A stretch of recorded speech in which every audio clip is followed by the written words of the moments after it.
تاريخ القهوة وذكريات وعدة القهوة اللي احنا شايفينها دي. فناجين وعدة القهوة بتاعت قصر عابدين بتعمل عليها مزيدات كتير، اللي بقى منها بقى واللي اتباع.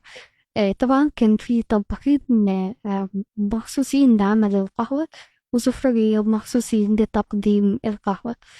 دي المحمصة اليدوي، ومنها الجديد دي قديمة، ودي كمان قديمة من المحمصة، أنواع المحمصة بتاعة البيض، ودي المطحنة اليدوية اللي كانت موجودة في البيض. ده بقى السبرتاية، ودي الكنكة اللي على السبرتاية. في بيشربوا القهوة في كوباية، ماما كانت بتشربها رحمها الله، في كانت بتشربها فاتحة ومش محوجة ومظبوطة، وكده بيجيب البن من عند عم بدران.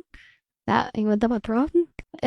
وكانت المحمصة عبارة عن حاجة كده شبه العجانة الكبيرة. بتفضل تلف قدامنا، وكانت الريحة بتبقى مدار الشارع كله. على العموم ده كان ما قبل الغزو الإيطاليانو، وفيفا إيطاليانو لها فيديو تاني تابعونا عشان نشوف الكابتشينو وكده.